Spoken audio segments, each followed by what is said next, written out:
Boa noite, pessoal. Iniciando mais um MP acadêmico do Ministério Público do Estado de Sergipe, agora na modalidade live. Aguardando a entrada de todos, desde já saudando a todos os presentes. Meu nome é Sandro Costa e eu vou estar aqui apresentando o MP acadêmico hoje, com um convidado muito especial.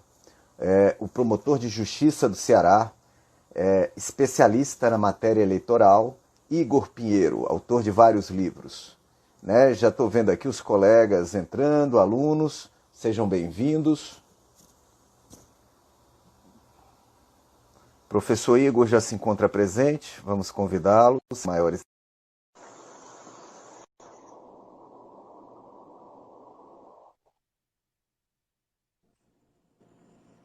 Boa noite, doutor Igor, tudo bem?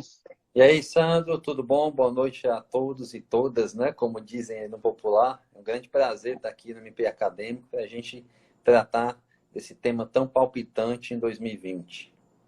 Muito bem, nós é que ficamos honrados e agradecemos sua presença, né? Além de ser um colega competente, atuante aí no Ministério Público do Ceará, é um estudioso da matéria eleitoral, né? Com vários livros publicados, está até com a obra sendo lançada agora, novíssima, né, doutor Igor?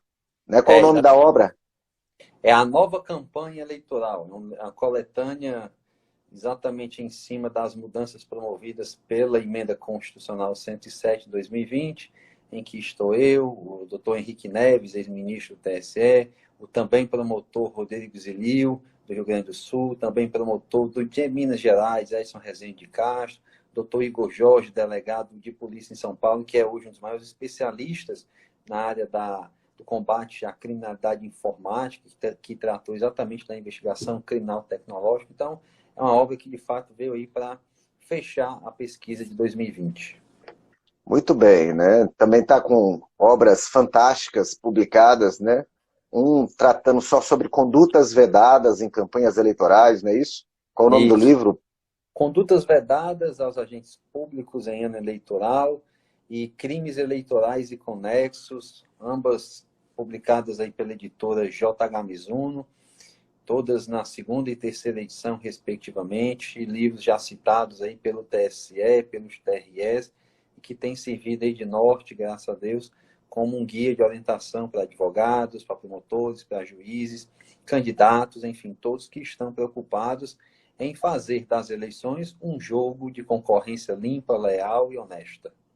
Muito bem, né? E o doutor Igor, ele está dando um curso agora ao Ministério Público do Estado de Sergipe, curso específico aí para a prática de eleitoral para o Ministério Público.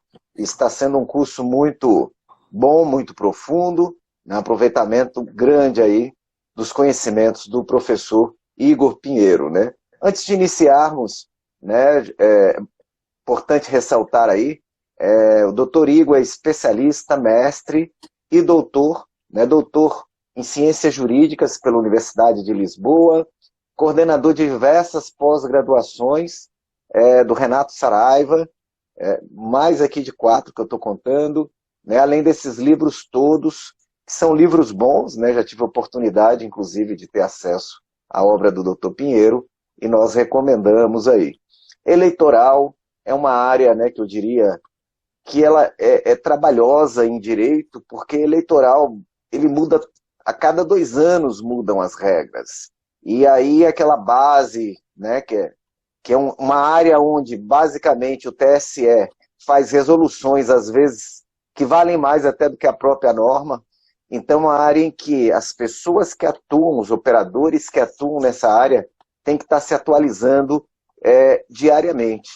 E o Dr. Igor, ele é muito atualizado, sempre aí em dia com os posicionamentos jurisprudenciais, com as novidades normativas e, enfim, domina uma área que poucos dominam, né? Quem atua no direito eleitoral, como por exemplo eu estou atuando hoje, a gente percebe não só nossa dificuldade, mas como também uma certa falta de preparo, né, em operadores que têm atuado nessa área aí, e esse preparo é fundamental para que a gente possa ter um direito fluindo da melhor forma possível e que né, as demandas, as lides, elas sejam resolvidas rapidamente. Quero saudar a todos os presentes, os parceiros, os estudantes, né, e sem maiores delongas, vamos para o nosso convidado especial, que é o doutor Igor, né, doutor Igor? E aí já fazendo aqui uma temática de uma conjuntura atual, né? É a pandemia, né? Vivemos um momento ímpar de pandemia, né, que afetou inclusive o calendário das eleições, que há temores de que pode afetar lá o dia da eleição propriamente dito, em função de aglomerações, etc., e que, né, criou uma nova gama de possibilidades de ilícitos eleitorais, né? O que o senhor tem a falar sobre isso?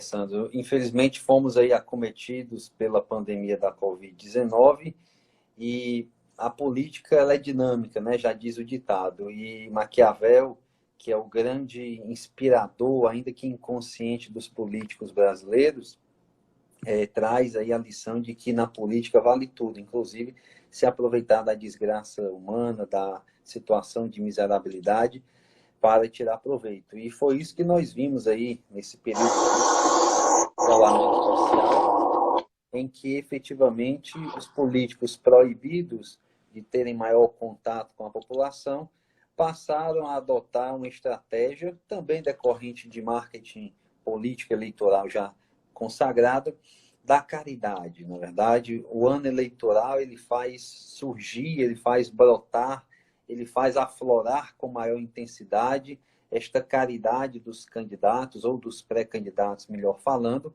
de modo que passam todos a se preocupar maciçamente em ajudar, em colaborar aos mais necessitados. Não foi diferente na pandemia, vimos aí diversos pré-candidatos, sejam gestores, sejam não gestores, fazendo doações de álcool em gel, de itens de segurança, de cestas básicas, enfim, de toda uma gama de ações assistencialistas, ao passo de realização de promoção paralela, porque ninguém está proibido de ser bom, ninguém está proibido de ser caridoso, ao contrário, todos nós devemos exercer o nosso lado bondoso e humanitário. Porém, quem quer fazer o bem, quem quer simplesmente ajudar o próximo, não precisa estar fazendo superexposição, não precisa estar divulgando, patrocinando, fazendo alusão à campanha eleitoral. Isso que, inclusive, é um crime eleitoral que poucas pessoas conhecem, e aqui vou aproveitar o ibope do programa, para a gente poder exatamente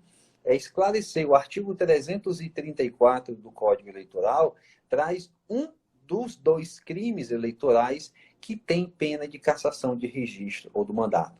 E se você, meu amigo, minha amiga que está aqui nos assistindo, tem conhecimento de algum fato, de algum pré-candidato que na sua cidade ficou realizando doação de bens durante a pandemia, mas além de fazer a doação, ficou se mostrando, né, como diz aqui no Nordeste, nas redes sociais, patrocinando isso, fazendo alusão, dizendo que é o tal, que é o danadão, que isso é só uma amostra do que ele vai fazer pela população.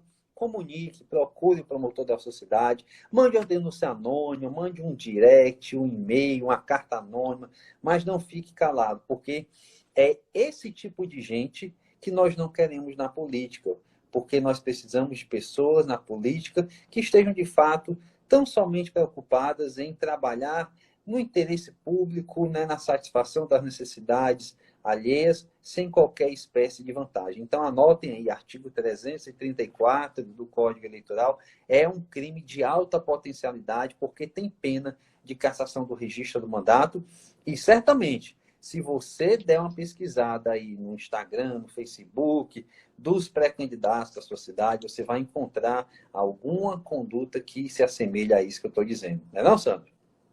Com certeza, Igor. Igor, é importante ressaltar, né, que o altruísmo não está proibido, que a Não. solidariedade não está proibida, né?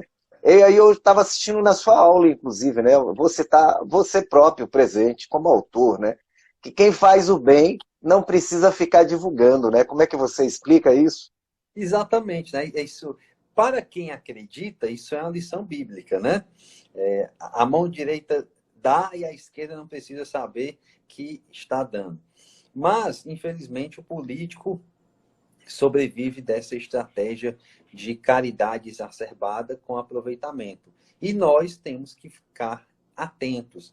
É importante, meus amigos, olha, o promotor, por mais bem intencionado que seja, por mais trabalhador que ele seja, ele nunca vai dar conta de saber de tudo que acontece na cidade. Até porque são vocês que estão aí nos bairros, nos distritos, que conhecem as lideranças, que têm uma possibilidade até de canalizar, de procurar esses elementos e dar conhecimento aos promotores. Portanto, eu repito, peguem os fatos, comuniquem aos promotores da cidade de vocês, que certamente as providências. Muitas vezes os promotores e as promotoras não fazem algo que você, cidadão, cidadã, espera, mais enérgico, de maior efetividade, porque não chega a nós a informação, que compreenda. Digamos que você tem lá o entregador de pizza, o dono do restaurante X, o dono do bar Y, lá no bairro, da cidade distante, do distrito distante. O promotor não tem condição de saber que aquele indivíduo está fazendo campanha antecipada se não tiver uma informação que chegue a ele. E aí a informação chegando, sim, aí o promotor pode canalizar essa informação para dar uma especial atenção, fazer uma investigação sigilosa e a partir daí termos de fato operações deflagradas. Então, ajudem o Ministério Público, como o Sandro disse, a caridade não está proibida, a caridade sempre é bem-vinda, sempre é recomendada, mas a caridade desinteressada, a caridade sem qualquer finalidade eleitoreira, que é exatamente o que o crime do artigo 334 pune. Pois é, né? E é importante ressaltar também que as denúncias e reclamações elas têm que ter fundamento, tem que indicar os fatos efetivamente, né? É muito comum em eleição também os candidatos de oposição ficarem, né, provocando justiça eleitoral e etc., que pode constituir outro ilícito eleitoral, não é isso, Igor? Exatamente. Ministério Público, Polícia Federal, existem para investigar. Não tem só a obrigação, tem o dever, o compromisso ético de fazer. No entretanto, como o Sandro disse, é muito comum que no jogo da política os adversários queiram usar as instituições de fiscalização para fazer um denuncismo irresponsável, para fazer uma série de conspiratas de dossiês falsos voltados tão somente a desviar a atenção. É uma estratégia já conhecida, quando se tem um promotor já com certo tempo de estrada, isso não afeta muito, mas considerando muitas vezes a boa-fé do promotor, ainda que experiente, ele pode embarcar em uma denúncia falsa. E essa denúncia falsa, ela configura, desde 2019, o crime de denunciação caluniosa eleitoral. E percebam, é um dos crimes eleitorais que tem maior pena. Se os senhores forem olhar o crime de corrupção eleitoral, que em tese deveria ser um crime de muita punição severa, lá tem-se pena de 1 a 4 anos. Quando se fala de denunciação caluniosa, a gente tem pena de 2 a 8 anos. Exatamente o dobro da pena. É um crime que não comporta, por exemplo, aqueles acordos que vocês conhecem, como os acordos da cesta básica, ou transação penal, suspensão condicional do processo. Só vai caber, no máximo, aí o acordo de não persecução penal, a depender da linha também que o promotor adote, se esse tipo de crime comporta ou não esses acordos. E tomem cuidado, porque há uma tendência, há um movimento também na doutrina, no sentido de que alguns crimes, né, os mais graves, dentre os quais está a denunciação caluniosa, para que seja celebrado um acordo de não persecução penal, seria necessária a inserção de cláusula de renúncia à candidatura presente ou futura. Então, é um crime que as pessoas hoje têm que pensar 2 vezes. Quer denunciar? Ótimo, está no seu direito, está no seu papel de cidadão. É dever do Ministério Público apurar. Agora, denuncie somente se você estiver, pelo menos de boa fé. Ninguém aqui quer que você faça uma denúncia já com todas as provas, até porque esse é o papel do Ministério Público. Mas é preciso que você não age de má fé. É isso que o crime pune. É quem age deliberadamente de má fé, fazendo representações contra alguém que sabe que é inocente, mas tão somente para prejudicar uma pré-campanha ou uma campanha já estabelecida. E é importante ressaltar, né, atualização, né? Denunciação caluniosa eleitoral é de 2019 a operação, não é isso? E você acabou de falar do acordo de não persecução penal, que entrou em vigor agora no início do ano, em janeiro, né? Na lei anticrime, que é o 28A. Então, assim, são coisas sempre atuais, né? Que a gente tem que estar muito, digamos, atualizado para trabalhar na área eleitoral. Uma coisa interessante nessa questão eleitoral é o seguinte: estava falando de distribuição de bens com intuito, né, eleitoreiro. E aí, às vezes, as pessoas perguntam, né? Tem gente que está distribuindo máscara, né? O simples álcool. E falar isso é insignificante, não afeta muito, não, né? Qual é o seu entendimento a respeito disso? Veja, pessoal, a distribuição de máscara, a distribuição de álcool em gel, ela é uma ação, como a gente já falou no início, de ajuda humanitária, de solidariedade, de irmandade, que a priori não tem qualquer legalidade. Porém, se você tem, como eu vi vários casos já, um indivíduo doando a máscara com a logo do partido, um indivíduo doando a máscara com o número do partido, ou com apelidos pelo qual aquele indivíduo é conhecido, ou com frases de efeito, né? Ah, estamos juntos, contem comigo, etc. Qualquer frase que traga essa conotação eleitoral, que traga essa alusão à eleição que vai vir, isso configura, a priori, indício suficiente para que você denuncie ao promotor pela prática do crime do artigo 334.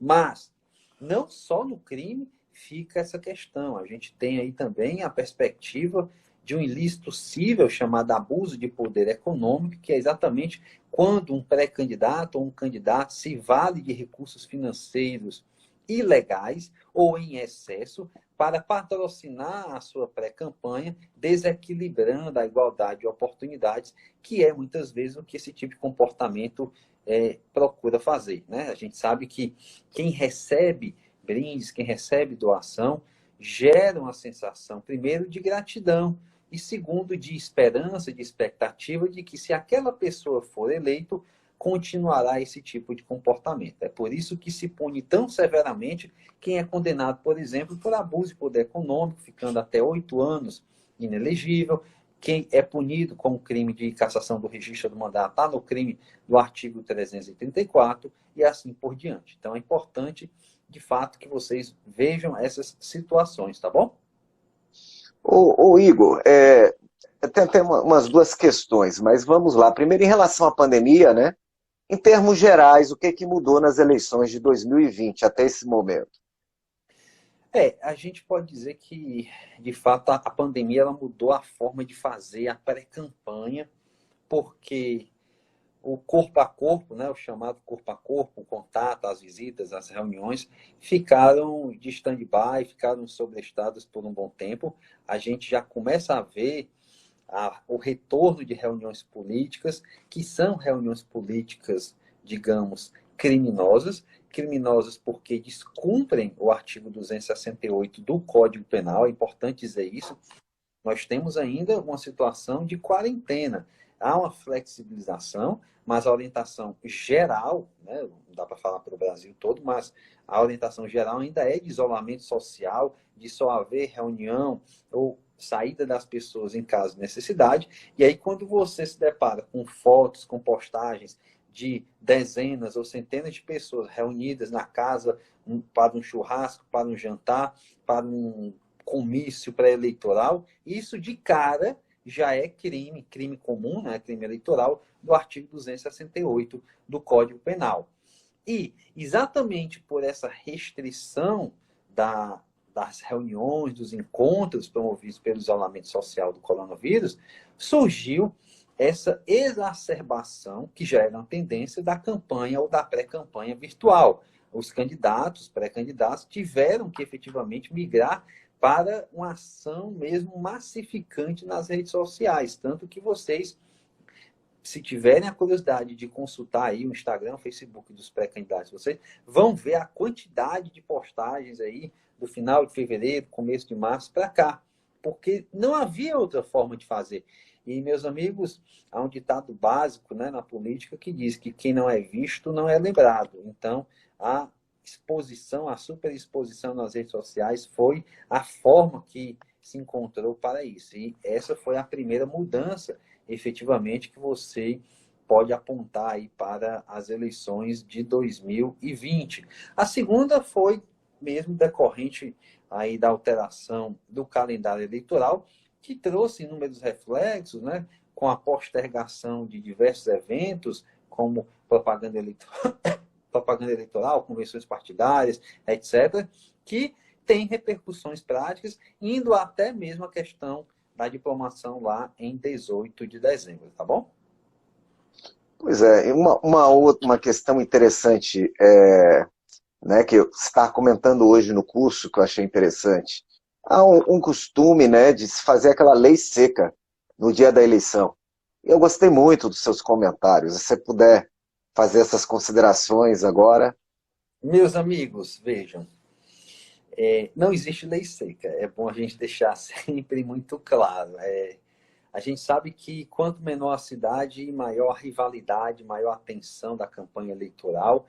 E o álcool, efetivamente, é um potencializador de disputas, de rixas, de briga, de confusão.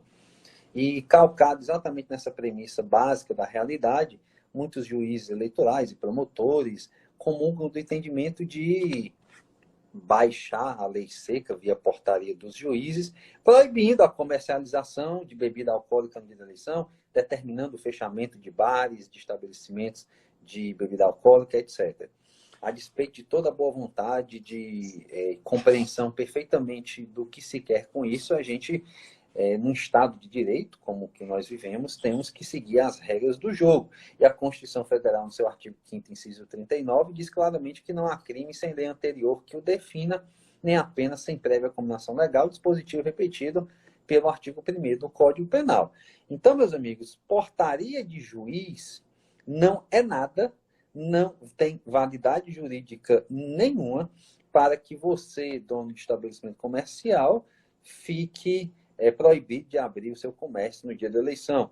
Portaria nenhuma de juiz eleitoral tem a potencialidade de permitir que você que está tomando uma cerveja na sua casa, na calçada da sua casa no dia da eleição, seja admoestado pela polícia, fique obrigado a jogar a garrafa, a latinha fora, sob pena de ser conduzido para a polícia. E mais, que é o que eu defendo, é obrigação do promotor, ao se deparar com uma situação dessa, não simplesmente fazer proposta de acordo de transação penal. A obrigação do promotor determinar o imediato arquivamento, porque isso é claramente inconstitucional. Isso é, ao fim e ao cabo, um abuso de poder. Não vou dizer abuso de autoridade, porque o crime de abuso de autoridade instituído pela Lei 13.869 de 2019 pressupõe o dolo específico de que os agentes pratiquem determinado comportamento deliberadamente para favorecer, prejudicar ou para satisfação pessoal, o que não me parece que seja o caso, já que há sim um interesse público subjacente nessas portarias, mas que, independente disso, são portarias legais e inconstitucionais, inclusive de acordo com diversas decisões já do Tribunal Superior Eleitoral. Mas fiquem atentos, meus amigos. O fato de não ter a lei seca, o fato de você não poder ser preso por conta da lei seca, não significa dizer que você pode estar fazendo baderna, arruaça, galhofa no dia da eleição. A lei de contravenções penais continua em vigor e no seu artigo 68, lá está dito que é delito, né, perturbar a tranquilidade com gritos, algazarras, instrumentos sonoros, etc. Então, ainda que não seja crime, é contravenção penal, e aí sim você vai ser conduzido para a delegacia, aí sim o promotor pode te enquadrar e fazer uma transação penal. Ok, obrigado, Igor. Tem uma pergunta aí da Duda Pereira, que tem um blog, né, perguntando o que acontece com pré-candidatos que fomentam aglomeração nesse momento de pandemia. Ele é autor material do crime do artigo 268 do Código Penal. Basta você chamar a polícia, basta você denunciar o Ministério Público.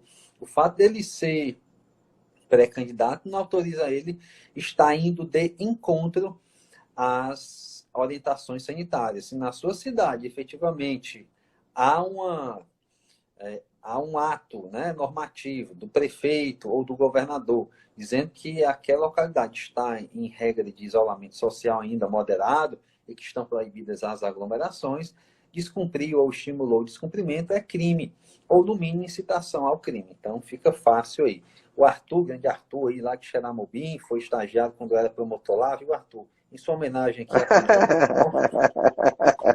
Eu percebi aí que ele mandou um recado mesmo para você, né? Deixa eu te perguntar o seguinte, meu amigo. Não só complementar, na verdade, né? Não sei se a Duda queria isso também, mesmo que o candidato não esteja presente, né? Porque às vezes marca a reunião em nome do candidato, mas o candidato não vai, mas é o candidato que liga, seus cabos eleitorais, etc., né? É bom lembrar que pelo artigo 29, né, o agente não precisa exatamente executar o verbo material do tipo, né? Basta, na verdade, induzir ou instigar, que vai ser, né, em concurso de agentes. Com Mas é certeza. isso. Vamos falar de um outro tópico também agora que é bem interessante, né? Mas antes desse tópico, tem uma dúvida. Dia de eleição, sempre tem boca de urna. Né? Mudou alguma coisa aí na boca de urna esse ano? A boca de urna continua sendo lá o crime do artigo 39, parágrafo 5º da Lei das Eleições, crime de menor potencial ofensivo, né, que submete o agente a esse tipo de acordo. Entretanto, se você pegar um promotor muito chato, muito arisco, né, muito rígido, pode ser que ele siga a linha de pensamento de dizer que esse tipo de crime ele macula tanto a igualdade de oportunidades que efetivamente não há resposta efetiva no acordo, e aí a pessoa seria submetida a uma ação penal. Ah, corre ser preso? Não, não vai ser preso. Vai pagar uma pena de prestação de serviço à comunidade, no máximo. Mas você vai ostentar eventualmente o título de condenado, né, de criminoso por um tempinho, e eu acho que ninguém quer isso daí, tá bom? Ah, com certeza. Inclusive, a última eleição municipal que eu participei, né, que foi a de 2016, a última, não foi isso?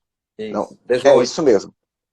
18, né? Então, a última eleição municipal que eu participei, na verdade, a gente colecionou lá 15 prisões em flagrante por boca de urna.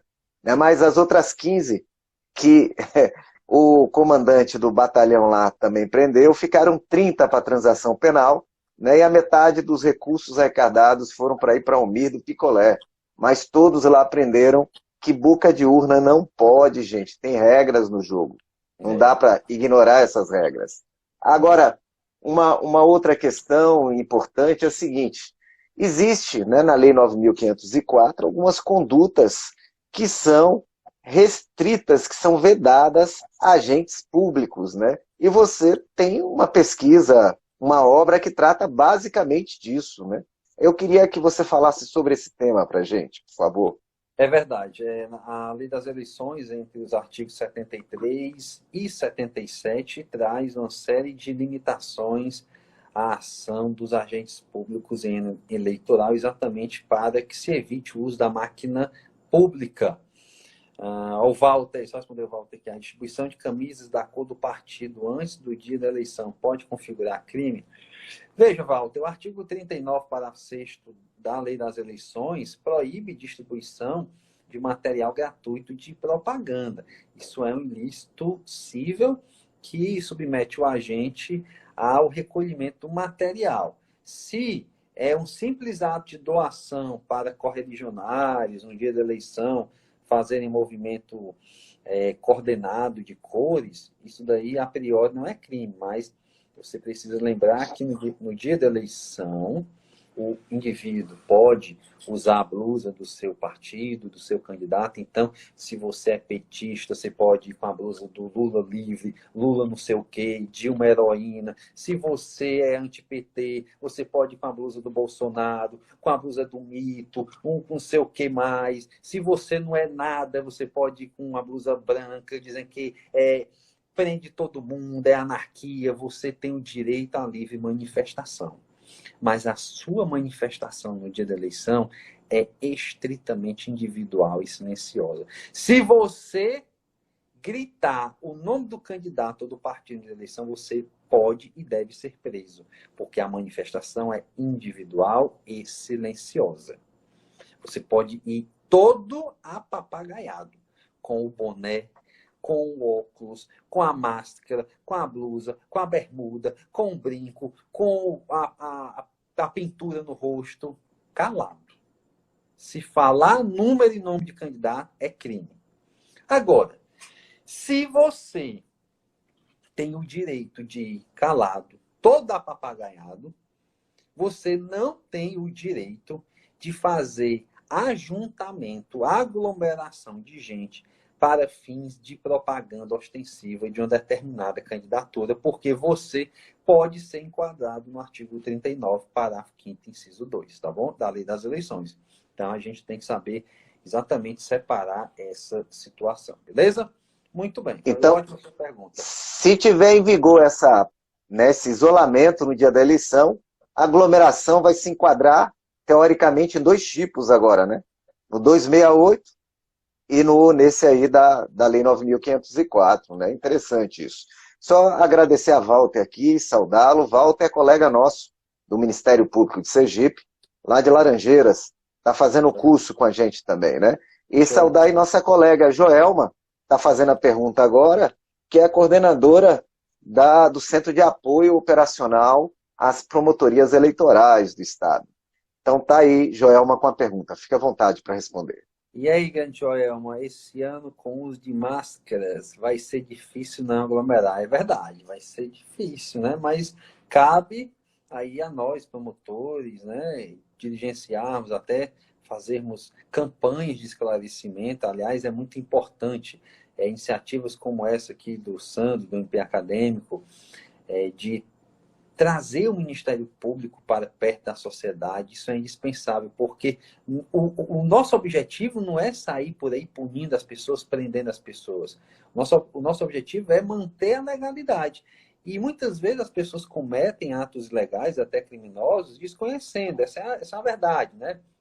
Em um país de ignorância, analfabetos, como é o nosso, quanto menor a cidade, maior o número de pessoas ignorantes e a proximidade da população com o Ministério Público, o Ministério Público sendo visto, sendo ouvido, tendo voz e vez para que se apresente, diga o que pode, o que não pode, facilita muito o trabalho. Então, a gente precisa também intensificar esse tipo de esclarecimento à medida que o dia da eleição vai chegando, para que a gente evite trabalho, né? Porque isso dá muita dor de cabeça no dia das eleições e essa questão da aglomeração é difícil.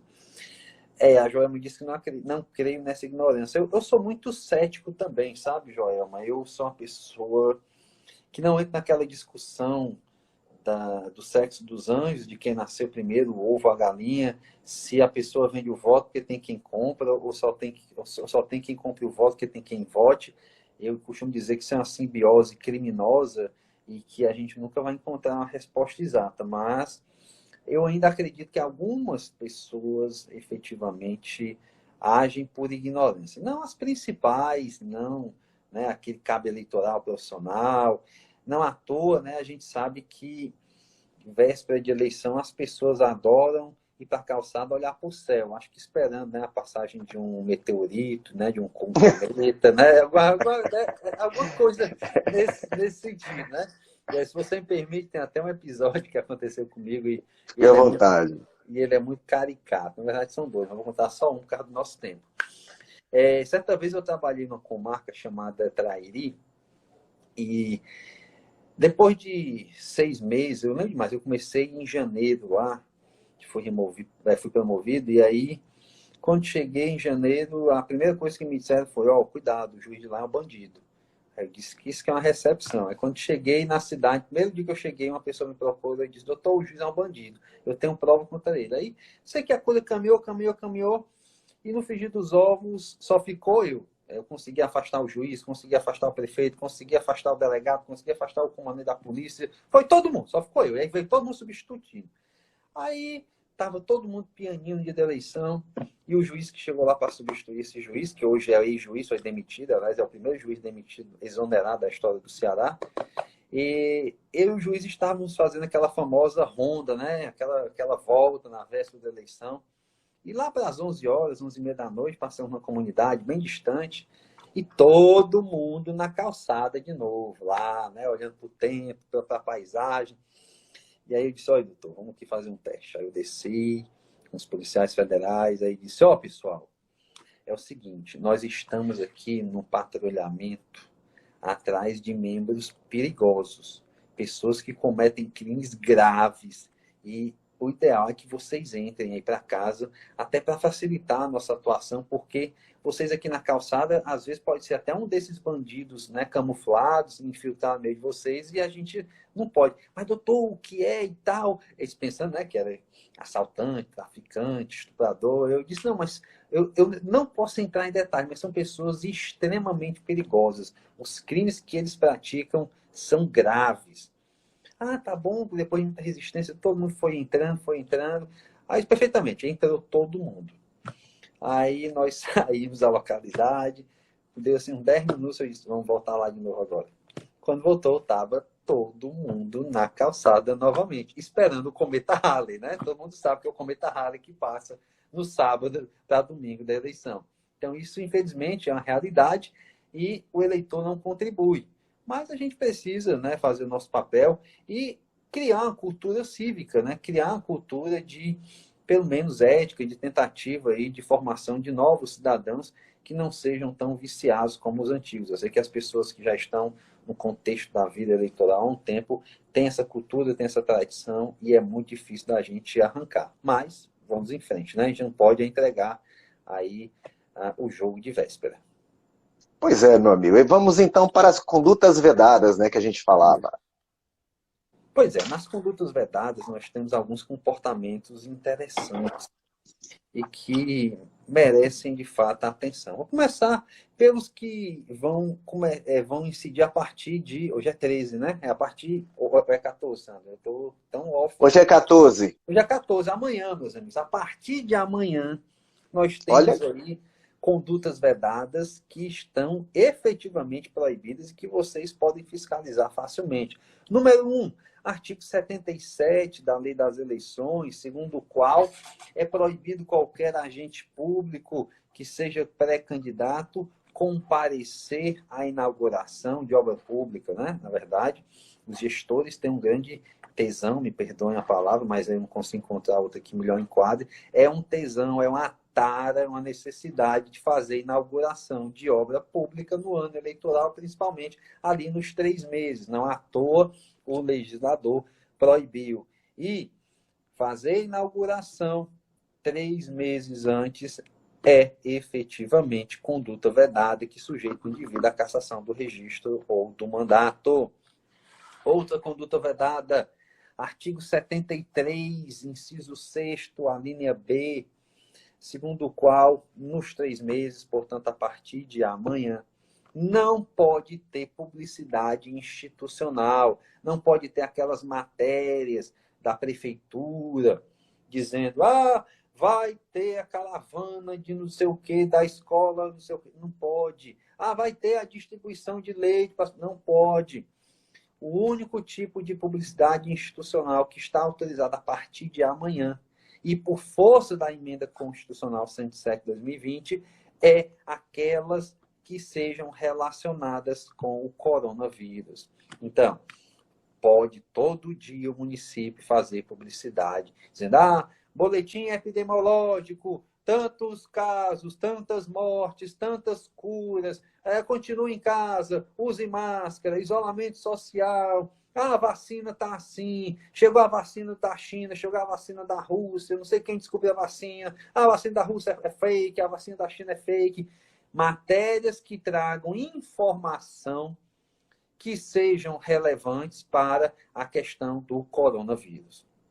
E perceba... Isso é importante, viu, Igor? Porque, por exemplo, aqui em Aracaju, me parece, algumas páginas de órgãos, como o SMTT, por exemplo, não é a partir de amanhã não, já, desde ontem que já estava a página dizendo que por força da normatização eleitoral, a página está suspensa até passar o processo eleitoral. Então já se percebe a gravidade da violação dessas normas, pois não? Exatamente. E aí, essa é a consequência. A consequência é exatamente essa que o Sandro disse. Se só pode falar do coronavírus, as demais postagens estão interditadas, inclusive as anteriores. De modo que o fato tem que haver uma interdição total da publicidade institucional, sob pena de caracterização da conduta vedada. E não é só no site, é importante dizer. É toda e qualquer publicidade. é placa de obra, é faixa, é cartaz, entendeu? É A geral. partir do dia 15, não é A isso? partir de amanhã. Então, rodou hoje meia-noite, um segundo, já pode pegar provas nos sites das prefeituras, né? Então hoje eu vou Exatamente. dormir meia-noite e meia. Eu vou Aí, dar uma visitada aí no site da prefeitura, né, que eu trabalho, né?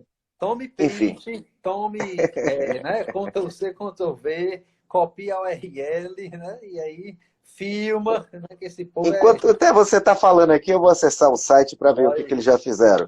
Né? Mas enquanto isso, vai falando aí das vou condutas lá. vedadas. Aí, a Bárbara até perguntou aqui, professor, o que não pode constar nesse boletim epidemiológico divulgado pela prefeitura? Veja, o que não pode constar em nenhuma hipótese é alusão ao gestor de plantão, é enaltecimento ao gestor de plantão, é todo e qualquer comportamento que represente tom de pessoalidade. Encare a publicidade do coronavírus como uma publicidade institucional ordinária. Portanto, ela está sujeita aos ditames do artigo 37, parágrafo 1º da Constituição, que diz que não pode haver promoção pessoal de agente, que o objetivo é trazer caráter informativo, educação e de orientação social. Então, eu não posso dizer, exaurir, tudo que pode ou não pode, mas eu posso dizer situações que ficam fáceis de você determinar. O prefeito está lá dizendo, o município adquiriu tantos respiradores. A priori, eu não vejo nenhuma ilegalidade se ele não faz desse boletim epidemiológico diário uma plataforma de pessoalização da sua ação. Porque as pessoas confundem a figura do prefeito com o município. A despeito do prefeito ser o gestor, ele não é o município. Ele não tem que estar ali aparecendo o tempo todo. Até porque, será que ele aparecia no ano pré-eleitoral, tanto assim na publicidade institucional? Eu costumo dizer muito para os promotores. Um dado objetivo de mensuração exatamente do dolo e do aproveitamento eleitoral é fazer uma comparação. Quantas vezes o prefeito apareceu na publicidade no ano anterior à eleição? Quantas vezes ele apareceu já em 2020? Você, quando faz um estudo estatístico e faz quadros, você mostra a desproporção e a finalidade desviada. A Priscio, sei o que ler, perguntou, pode a prefeitura informar que comprou medicamentos para o combate ao corona? Pode, sem sombra de dúvidas. Pode informar. Não tem nenhum problema. E Olha aí, aqui, viu, Igor? Eu estou aqui olhando o site da referida à prefeitura, né? Parece que ouviram você, só tem boletim Covid, boletim Covid. Mas vou dar uma olhada melhor, né? Porque essa questão da pessoalidade que você falou é importante. Já estava havendo algumas violações isoladas desse princípio, né? Porque imagine que determinado prefeito, por exemplo, seja pastor, né? E aí bota lá na propaganda institucional do município que o prefeito, o pastor Joãozinho, né, distribuiu cestas. Isso, independente de eleitoral, já é violação do princípio da impessoalidade e pode caracterizar a improbidade. Né? O que a gente está observando aqui, que você está ressaltando, é que a partir de amanhã isso é mais grave ainda. Né? Exatamente. E quando o indivíduo, percebam que o fato dele usar a publicidade institucional amanhã é uma conduta vedada. O fato dele fazer o uso promocional a favor da sua pessoa, daquela ação estatal, é outra conduta vedada. É artigo 73, inciso 4. Ou seja, o cara já incide em duas condutas vedadas.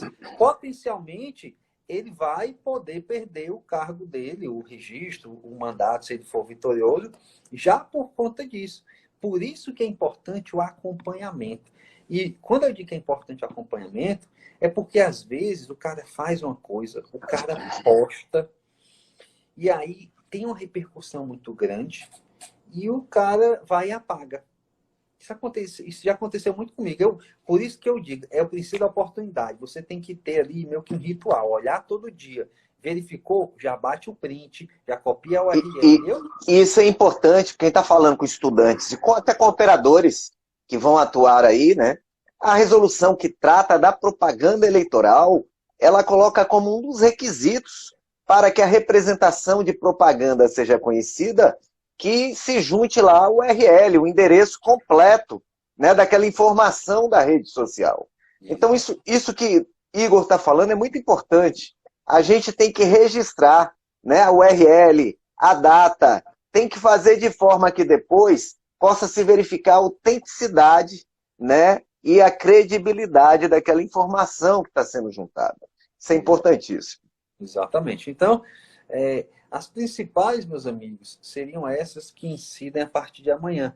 Mas vocês precisam também ficar atentos aí àqueles comportamentos, eventualmente, que são praticados de coação sobre servidores contratados temporários, sobre Sim. cargos comissionados, qualquer tipo de ação do gestor de plantão, ou mesmo do seu superior hierárquico, que fica, né, constrangendo a pessoa, diz, você vai lá para o comício, você vai para a carreata, você bote lá o número do prefeito no seu Facebook, no seu Instagram.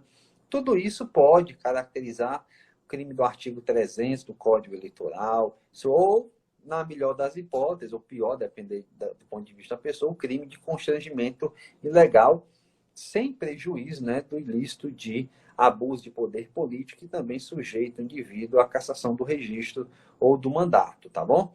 Vocês também precisam ficar antenados aí, e não posso deixar de falar isso numa live voltada para a população. Nós, principalmente leigos, tem a dimensão de que para caçar um prefeito precisa de interceptação telefônica, precisa de busca e apreensão, precisa de quebra de sigilo telemático, precisa disso, daquilo. E aí, isso não é verdade. A coisa mais fácil do mundo é caçar um prefeito. Vocês podem achar que eu estou ficando doido, mas não é. Leiam depois o artigo 11, inciso 5º da Lei 6091 de 74. Repetindo, artigo 11, inciso 5º da Lei 6091 de 74. Esse crime eleitoral tem pena única de cassação do registro do mandato, que significa dizer que se o gestor candidato for flagrado usando qualquer veículo ou embarcação oficial 90 dias antes da eleição, isso tem pena de cassação do registro ou do mandato. Ou seja, a partir de amanhã também isso, né? Exatamente. Viram como é fácil caçar o mandato de um prefeito? Vai ter comício, vai ter carreata. Viu o prefeito fazendo ato político, bate foto dentro do carro, bate foto da placa, faz um ofíciozinho para a prefeitura com base na lei de acesso à informação, pede a lista dos veículos oficiais, contratados, locados. Quando você receber, você faz o batimento, só manda para o promotor, que aí fica tudo certo. Prova pré-constituída para cassação, não precisa de mais nada. Mais né? nada. Só quero abrir um parêntese aqui, Igor, não posso deixar de fazê-lo, saudar aqui o nosso diretor-geral da Escola Superior do Ministério Público, doutor Eduardo Matos, que nos acompanha aí, e é um parceiro fundamental meu aí, né, nos cursos que a gente tem dado na escola e nessa nova geração, né, de cursos online, né? Tanto que os cursos que você está dando para a gente é um curso online, né? Então a gente está especializando em fazer esses webinários e, a despeito da situação conjuntural, né, continuamos provendo aí o conhecimento tanto para os membros e servidores, como também divulgando para a sociedade em geral, que é o caso aqui do MP Acadêmico.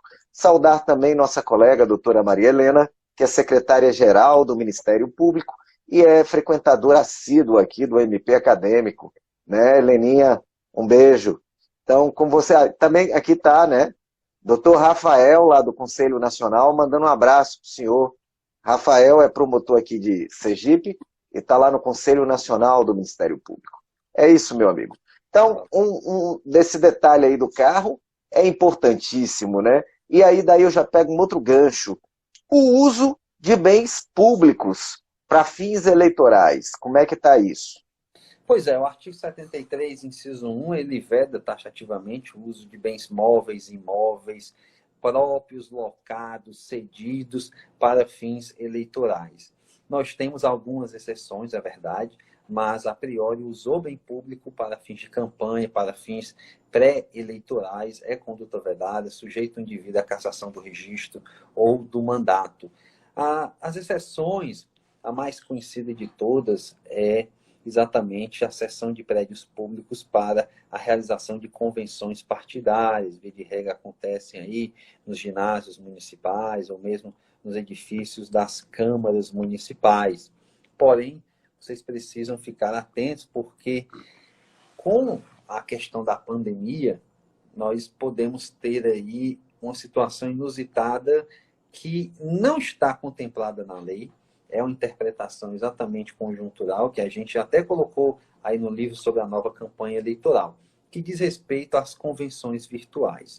Vejam, se eu posso usar o prédio público para realizar a convenção tradicional, e se agora está autorizada a realização de convenção virtual, me parece razoável que os partidos possam solicitar a sessão de computador, a sessão da área de informática de uma determinada prefeitura, da internet, para que possam realizar exatamente as convenções virtuais. Isso está na lei? Não, isso não está na lei. Mas isso é uma interpretação decorrente exatamente da autorização para a realização de convenções virtuais, tá bom? É um detalhe que pode ser um foco de muita polêmica nas eleições de 2020, tá bom? E ainda na questão do uso de bens públicos, eu faço questão de frisar um artigo também pouco conhecido, que é o artigo 37, parágrafo 3º da Lei das Eleições, que diz que nas dependências do Poder Legislativo só pode ser praticado um tipo de ato eleitoral, que é a propaganda eleitoral, isso desde que exista um ato normativo, uma resolução da mesa diretora autorizando.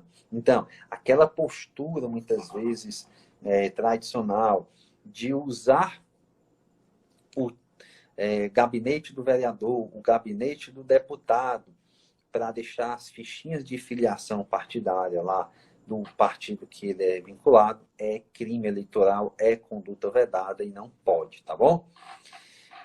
E o Joaquim Filho, doutor Igor, meu eterno professor, o Joaquim é vice-prefeito aqui da cidade, a gente participou de um grupo aí em comum, Luiz Feitosa estudou comigo, rapaz, tem que ver a foto dele, de cabeça assim, não estou lembrando não, é tanta gente. Pois é, né? E deve ter um tempinho também, né? Mas, Ah, que é isso, eu me formei em 2015, rapaz, eu sou novo. tá, então isso é importante, Eu né? sou a cara de Essa, velho, mas eu sou novo. muito bem, a Suzy está dizendo aqui que tem livros autografados seus, ó, já tem uma coleção aí. Aí, Deixa eu te perguntar, Igor, a gente está falando aí de uso de bem público, né? E é interessante que no eleitoral essa acepção bem pública ela pode ser estendida para lugares que a gente acha que não são públicos, né? Como, por exemplo, É, igrejas, né? Então, fale um exatamente. pouquinho sobre isso. Vejam, meus amigos, o artigo 37, parágrafo 4º da Lei das Eleições equipara a bens públicos para fins de propaganda bens que são privados. Então, não pode acontecer propaganda eleitoral em bares, em igrejas, em cinemas, em praias, em clubes de futebol.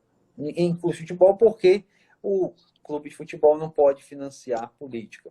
Então, percebam que isso é importantíssimo. Está muito na moda e a discussão do abuso de poder religioso, e é uma discussão meio que inócua, e eu digo inócua porque a luta, a briga eu vou enquadrar como abuso de poder religioso como sendo uma decorrência do abuso de autoridade.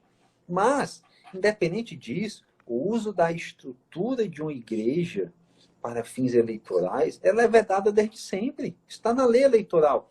Igreja não pode doar para qualquer partido ou candidato. Igreja não pode trabalhar efetivamente para uma candidatura, uma coligação.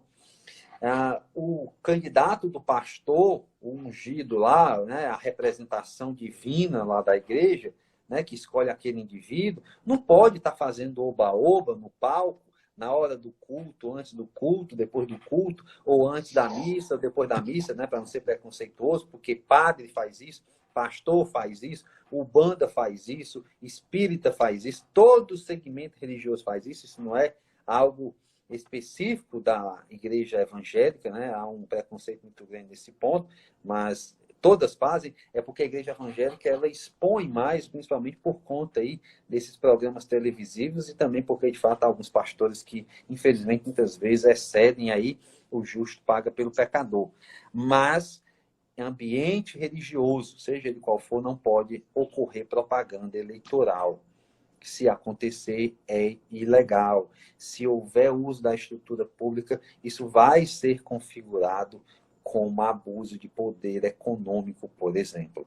A pergunta, a Monique, criticar um político sem apoiar outro pode? Você está perguntando à igreja? Ó, eu acho que as pessoas não vão para a igreja para discutir política, né? As pessoas vão para a igreja, para a missa, para o culto, para o terreiro da macumba, para o, sei lá, um encontro espírita, vai lá para tentar a conexão com o metafísico, com Deus, com a coisa que as pessoas acreditam, e não é o ambiente que me parece propício para estar discutindo política. Exatamente por isso que a legislação proíbe. Aliás, a história, ela é, como é que eu vou dizer, pedagógica. Né? A gente já tem provas concretas de que a junção de política com o Estado não é uma junção salutar para ninguém. Na E verdade, por isso que o Brasil é um Estado laico leigo pela Constituição Federal. Deveria ser, pelo menos, né? Pela Constituição, infelizmente o que a gente vê aí, não é de hoje, é longa data, né? Essa relação imbricada. Eu não sou ateu, meus amigos, eu acredito em Deus, sou católico, mas a gente tem que seguir as regras do jogo. Eu não boto na minha promotoria um crucifixo, eu não encho de coisa lá religiosa, porque o Estado é laico. E eu como promotor, eu sou o Estado. Eu tenho que ser exatamente neutro. Eu posso estar recebendo um banda, um ateu, um macumbeiro, um evangélico, qualquer coisa. Enfim. Com certeza. Você vê, né? Quando as lives são boas, eu costumo dizer que sempre o tempo voa. A gente está cansado, né? Porque foi um curso de 2 horas aí à tarde de eleitoral, dentro de um pacote de 20 horas. Mas mesmo assim, Igor, com toda a disposição dele, né? Fez a live aí, passar rápido. A gente só tem mais ou menos 3 minutos para concluir. Então eu aproveito aqui para passar para Igor para as palavras finais e depois a gente faz o fechamento com a palavra. Beleza, meus amigos. É importantíssimo que todos vocês aí que têm interesse num país melhor, nas eleições limpas, que efetivamente trabalhem em cooperação com o Ministério Público. O Ministério Público precisa da sociedade para tomar conhecimento dos ilícitos. Percebam que a mudança na vida das pessoas, via de regra, acontece no município.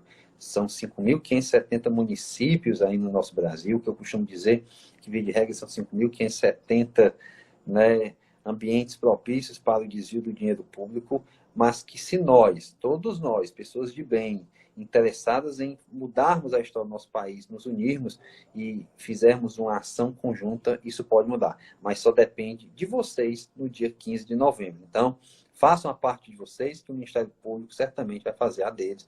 Um grande abraço, agradeço aí o Sandro pelo convite, estamos sempre à disposição.